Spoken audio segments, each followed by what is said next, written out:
जो भी ताई, जो भी आई इसको चला सके दिन में 15 मिनट, जास्ती नहीं, बस 15 मिनट, उसकी संतान सबसे स्वस्थ और सबसे अच्छी होने वाली है। ये चलाने का।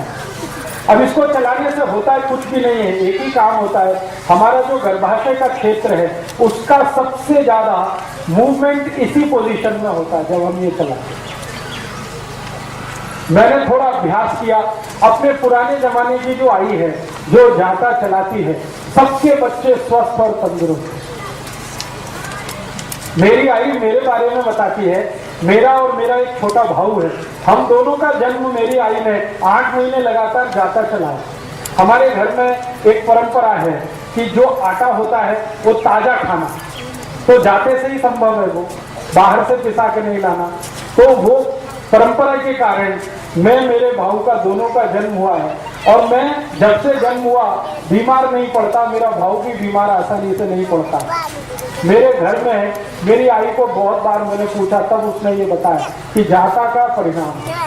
मेरा जन्म नॉर्मल डिलीवरी से हुआ, मेरे भाऊ का भी जन्म नॉर्मल डिलीवरी से हुआ, घर में हुआ। मेरी अज्जी ने हम दोनों का जन्म कराया, डॉक्टर को नहीं बुलाया।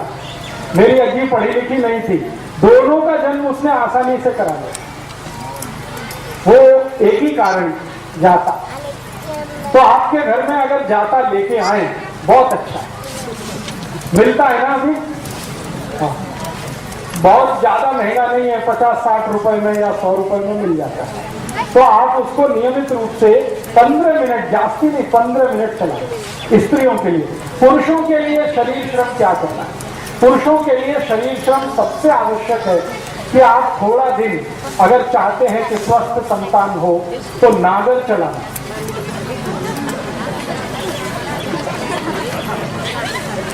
नागर चलाना। अभी नागर चलाना उनके लिए तो आसान है जिनके पास खेती है और बैल है। जिनके पास खेती नहीं है उनके लिए थोड़ा मुश्किल है। तो उनको क्या करना पड़ेगा? नौकरी करते हैं बैंक में, बीमा कंपनी में, अभी तो हम नागर नहीं चला सकते, तो उसके बराबर का एक दूसरा श्रम है, उसी के जैसा श्रम है, सीढ़ियां चढ़ना और उतरना। अगर कर सकते हैं तो बहुत अच्छा है, नहीं कर सकते तो तीसरा और आखिरी श्रम है जास्ती पैदल चलना। पैदल चलना, एक दिन में 4-5 किलोमीटर पैदल चलने का आदत डालिए। हर समय मोटरसाइकिल पे चलें, कार में चलें, वो अच्छा नहीं। थोड़ा 5-7 किलोमीटर पैदल चलने का अभ्यास हो, नहीं तो नागर चलाने का हो, नहीं तो सीढ़ियां चढ़ने। तो पुरुषों के लिए इस तरह का श्रम है, स्त्रियों के लिए जाता चलाना, चटनी बनाना, कपड़े धोना, ये सब श्रम अगर हम करें तो संतान आपकी स्वस्थ, तंदुरुस्त और बहुत तेजस्वी और तपस्वी होने वाली है। तो ये नियोजन के कुछ काम हैं। और एक काम करना है हमें नियोजन के लिए, बहुत आवश्यक है वो। और वो नियोजन इस तरह का करना है कि हमारे जीवन में, वैसे तो ये बात बताना ठीक नहीं, लेकिन फिर भी मैं बताना चाहता हूँ। बहुत बार ऐसे मुझे पेशेंट आते हैं, वो मुझे कहते हैं कि राजीव भाई हमारे शरीर का रंग तो अच्छा नहीं है, काला है, थोड़ा डार्क है, लेकिन हमको हमारी संतान चाहिए, उसका रंग साफ होना, अभी क्या करें? ऐसे बहुत लोग आते हैं। तो मैं कहता हूँ ये बेकार का बात है। फिर भी वो कहते हैं नहीं, कुछ तो औषध बताओ। तो इसकी औषध ये की है कि जो भी अपने संतान का रंग साफ चाहते हैं, थोड़ा व्हाइटिश कलर चाहते हैं, रंग उसका अच्छा फेयर कलर चाहते हैं, भले उनका रंग अच्छा नहीं है, तो वो नियमित रूप से स्त्री और पुरुष हड़द का दूध पीते रहना। रात्रि को दूध में हड़द मिला के पीते रहना, थोड़ा सा उसमें दूध भी डालना। तो दूध, हड़द और दूध जो भी नियमित रूप से पिए, सभी के बच्चे उनसे ज्यादा अच्छे रंग वाले होते हैं। तो ये नियोजन का एक हिस्सा है।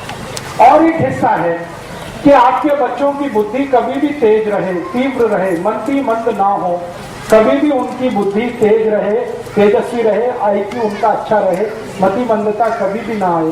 तो आप और एक छोटा सा नियोजन करना, और वो नियोजन बस वही है जो मैं बार बार पहले कह चुका हूँ, दही चूना मिला के खाते रहना, गाय के दूध का दही बनाना, चांदी के बर्तन में उसको दही जमाना, सकाड़ी उसको दही को चूना मिला के खाना।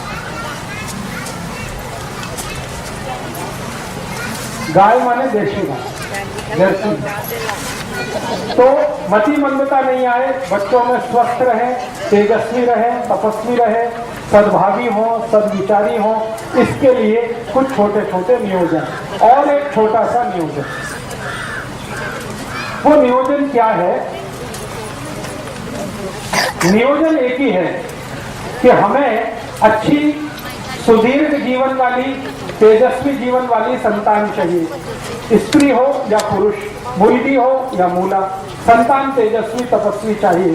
तो एक नियोजन जरूर ध्यान रखना है कि हमारे जो पति और पत्नी हैं वो आपस में जब संसर्ग करें तो पत्नी का मासिक चक्र पूरा होने के बाद, पत्नी का मासिक चक्र पूरा होने के बाद या पत्नी का मासिक चक्र शुरू होने वाले दिन से 10 दिन छोड़कर,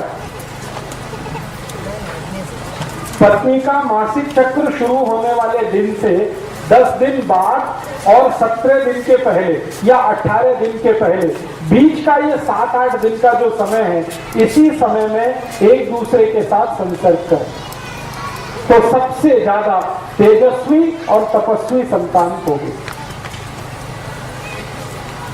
पत्नी के मासिक धर्म के शुरू होने वाले दिन को गिनकर 10वें दिन से 18वें दिन के बीच का जो समय है, यही सबसे अच्छा समय है तेजस्वी और तपस्वी संतान का, वही 7-8 दिन का समय है।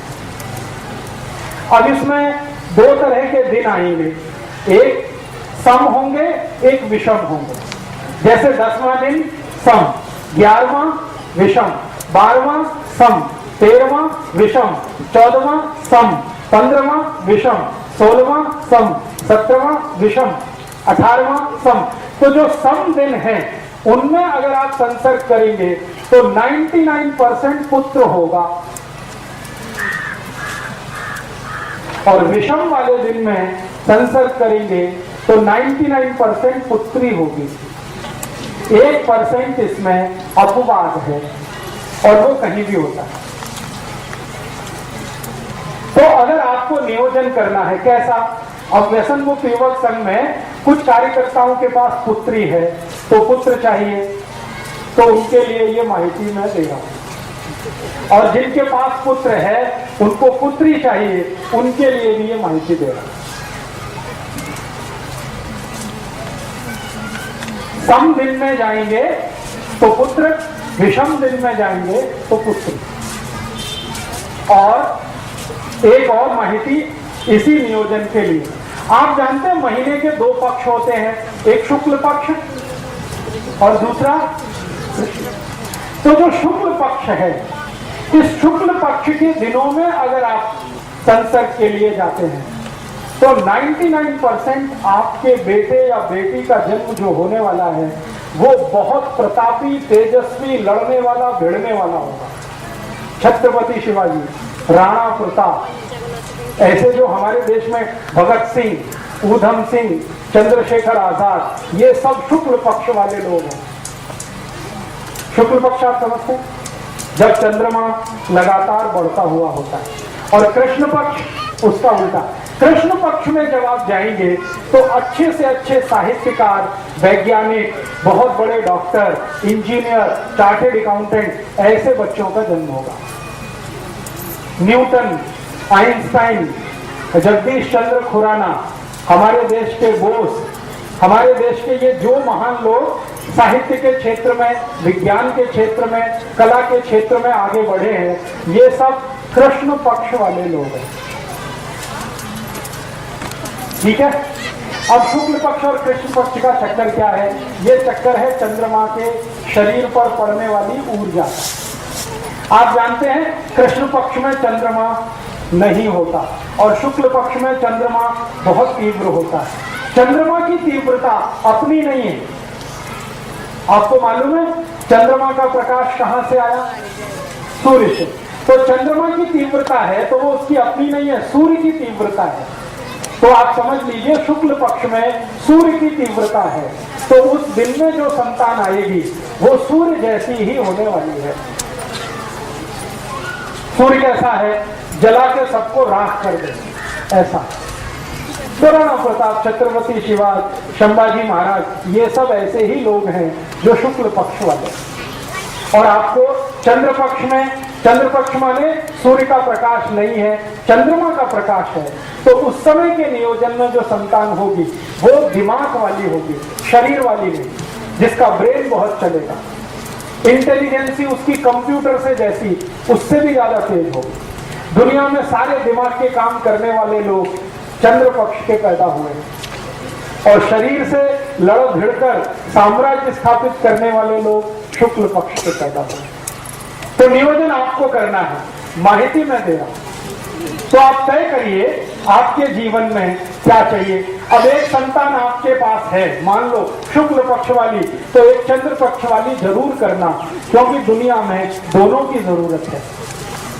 खाली लड़ने भिड़ने वाला ही नहीं चाहिए, विज्ञान की खोज करने वाला भी चाहिए, क्योंकि दोनों से जीवन चलता है। शत्रु से रक्षा करने के लिए है और देश को आगे बढ़ाने के लिए भी है। तो एक संतान शुक्ल पक्ष की, एक चंद्र पक्ष की, ऐसा नियोजन करिए। एक संतान सम तारीख वाली, दूसरी विषम तारीख वाली, ऐसा नियोजन करिए। और बाकी के शुरू के नियम जितने मैंने बताए हैं वो सबको एक साथ पालन करना, ठीक है। इसके आगे और भी बहुत सारे नियम हैं, लेकिन वो इतने बारीक हैं कि मैं बताऊंगा आपके दिमाग में जाएंगे नहीं। अभी जितना बताया है इतने पर आप प्रयास शुरू करें। उसके बाद बारीक नियम अगर जानना है तो एक पुस्तक मैंने लिखी है, भागवत जी के सूत्र पर 3 पुस्तकें मैंने लिखी है। स्वदेशी चिकित्सा भागवत अष्टांग हृदय के आधार पर भाग 1, 2, 3 बारीक बातें हैं, उनसे पढ़ सकते हैं। मोटी जितनी बात है वो मैंने आपको बताई। तो ठीक है, मैंने कुछ माहिती दी है, आपके समझ में आई है कुछ? तो बहुत अच्छा। अगर आप ये समझ पाएंगे तो बहुत अच्छा है। एक बात को मैं फिर रिपीट करता हूं, इसको हमेशा याद रखिएगा कि आपकी संतान अच्छी हो, तेजस्वी हो, तपस्वी हो, तो खान पान में जितने नियम बताए हैं एक बराबर याद रखना। लोनी और खड़ी शक्कर ये रोज खाना। लोनी आप समझते ही हैं, खड़ी शक्कर आपको माहिती है। लोनी और खड़ी शक्कर रोज खाना, दोनों को खाना, पति को भी पत्नी को भी। जी जी। मतिमंद और हैंडीकैप जो बच्चे होते हैं वो कहां से आते हैं? ज्यादातर मतिमंद और हैंडीकैप जो बच्चे होते हैं वो उन पति पत्नी के हैं, उन आई वड़िल के हैं जिनके दोनों के शरीर में कैल्शियम बहुत बहुत कम है। उनके बच्चे मतिमंद होने ही वाले हैं, उनके बच्चे हैंडीकैप्ड होने ही वाले हैं। पति के शरीर में कैल्शियम कम हो, पत्नी के शरीर में कैल्शियम कम हो, जरूर बच्चे ऐसे होंगे जो मतिमंद होंगे और शरीर से विकलांग होंगे। तो ध्यान रखिए इसका, कैल्शियम कम ना हो शरीर में। तो आप बोलेंगे क्या इसका टेस्ट होता है? हाँ, कैल्शियम का टेस्ट होता है। आपकी बोन टेस्ट करा के आप कैल्शियम की मात्रा